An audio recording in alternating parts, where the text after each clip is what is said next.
So I'm screaming from the rooftops saying, you might be cynical. You might think you don't understand it.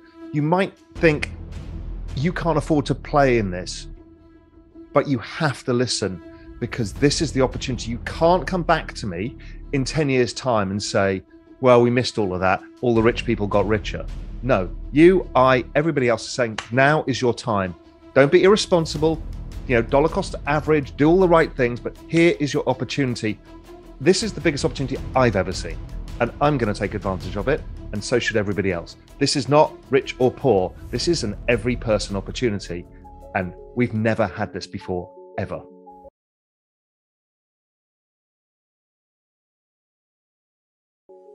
That's not going to happen. And the reason being is they've discovered a magic trick, which is you keep printing money and you hide it. But what that actually does is lower the value of your purchasing power. So if you look at it in different terms, your same salary buys less of a share of the S&P 500, bar of gold, or a share of a Bitcoin than it used to before they started printing money. And every time they print money, these things keep accelerating away. What are assets? Assets are your future consumption. You store your money in an asset, and then later you sell it to allow you to spend it. That's what assets are.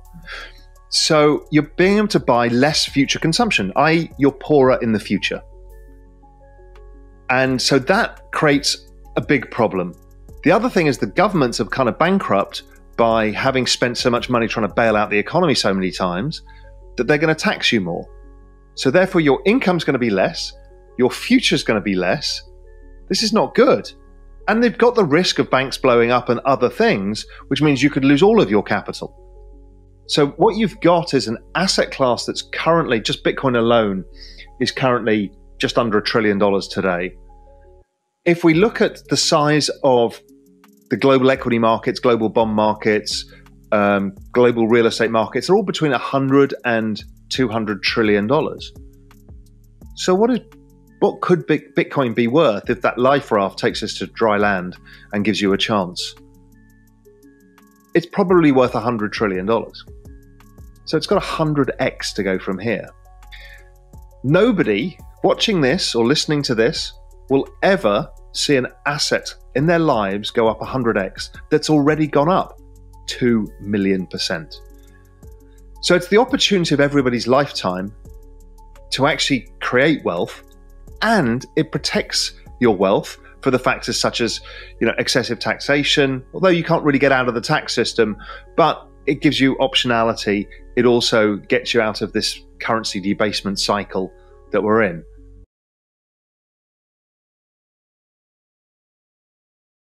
If people, it hasn't dawned on people that they could have lost all of their money in the banking system in 2012 in Europe. People in Cyprus understand. I mean, all of their money was wiped out.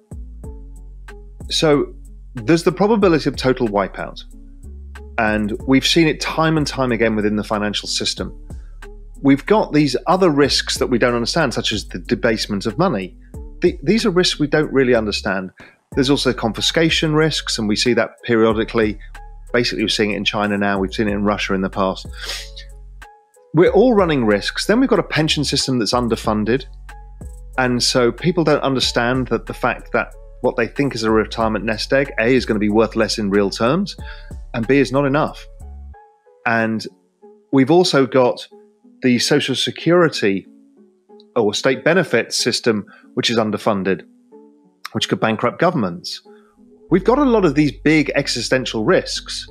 Are we getting rewarded for them? That, I don't think we are.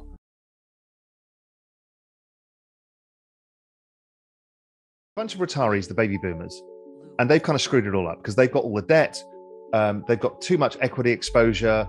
It's really hard for them to retire. This is why the Federal Reserve don't like equities going down, because you've got this richest group on earth who are kind of stuck. They never got enough money to retire on. But I want to look through the eyes of the millennials.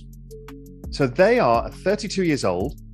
At the same age, their parents at 32, the baby boomers, had all-time cheap valuations of equities, all-time cheap bonds, all-time cheap credit, all-time cheap property, right? So they couldn't help but make money. They kind of screwed it up because they actually ended up going into debt as well.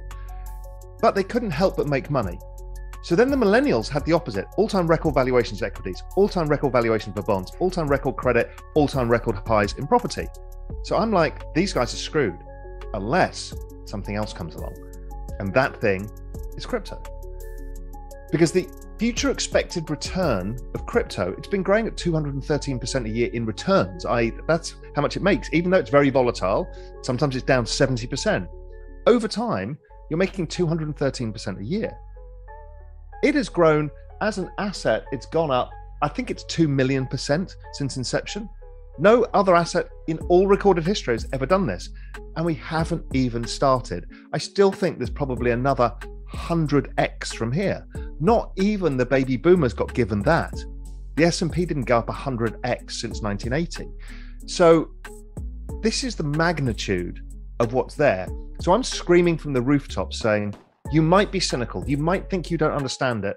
You might think you can't afford to play in this, but you have to listen because this is the opportunity. You can't come back to me in 10 years' time and say, well, we missed all of that. All the rich people got richer. No, you, I, everybody else is saying, now is your time. Don't be irresponsible, dollar cost average, do all the right things, but here is your opportunity. This is the biggest opportunity I've ever seen, and I'm going to take advantage of it, and so should everybody else. This is not rich or poor. This is an every person opportunity, and we've never had this before, ever.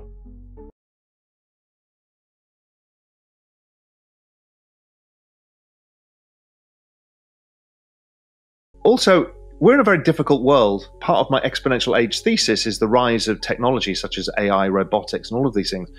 These are all going to be taking jobs away and opportunities. Salaries can't go up over time because you're competing with the machines. And if not, you're competing with somebody else elsewhere in the world. And we've got the baby boomers in the workforce at the same time as their kids, which has never happened before. So there is no salary going up. So the only way of generating wealth is to make the right investment decision, or be lucky enough to start a business, or be in a business that pays more money. So that's the magnitude of the opportunity of this life raft and what it can do for people. And that is how you have to look at these exponential assets. They're not like anything else. What's so good about them is they offer this upside that is beyond comprehension. This is why Bitcoin's gone up 2 million%. Nothing else has ever done that before. So we have a very skewed risk reward. Now, Bitcoin could go to zero every year, let's say. But on average, it goes up 213%. I mean, that's an extraordinary risk reward every single year. And that's the power of exponentiality. These exponential assets also tend to be very volatile. Look at the tech stocks. They've always been volatile. Because it's all about network adoption. Everything else is kind of noise in the middle. Once you understand network adoption is everything, and we talked about it earlier on, about this 113% growth rate, you kind of understand, and you can apply that to everything in the crypto space and in the metaverse space. You're just looking for adoption. Anybody who's trying to value stuff on cash flows or anything else is barking up the wrong tree. It's how many people are joining the network, are they using the network, and how many other applications are being built on that network. And that's what makes, whether it's Ethereum, which is a phenomenal network effect, or Minecraft. These are so valuable because everything that's being built on these networks. 比特币这个史无前例的发明，不一样的货币需要一张不一样的卡，一张金属卡专门为加密货币设计，每一次消费可以立即获得3%的回馈。想要更多吗？没问题，你可以自由选择。全面整合到手机，满足所有加密货币需求，一站搞定。不喜欢管理费和国际手续费吗？这边通通不收，还有这些全额补贴优惠。未来已经到了，马上办理，奖金归你。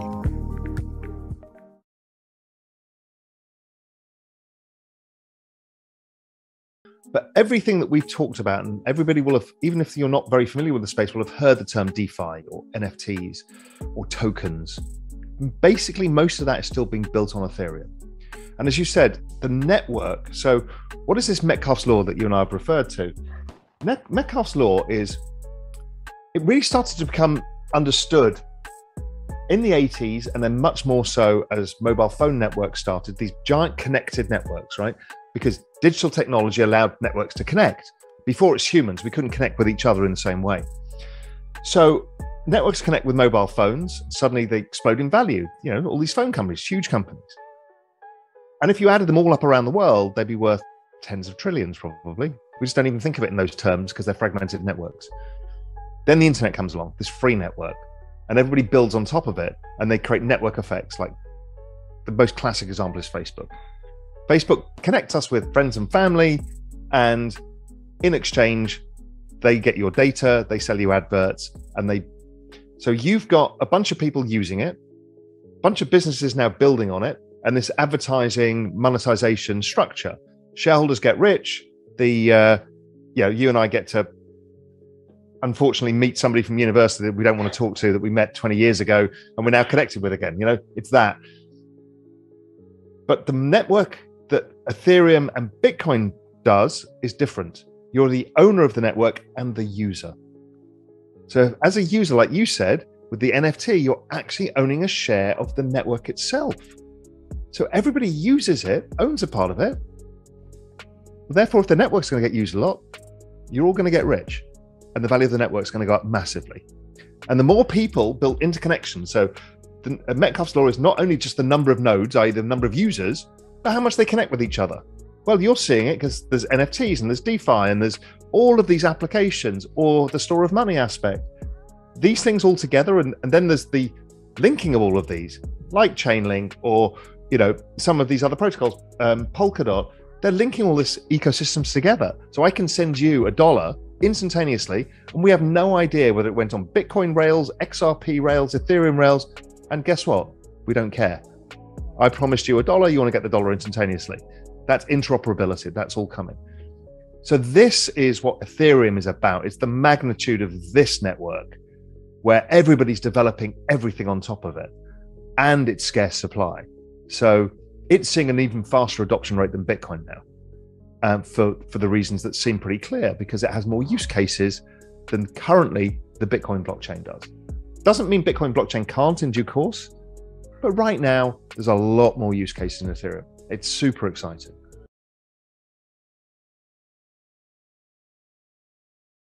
Ethereum's a very different thing. It doesn't compete. That's how I like to think about it.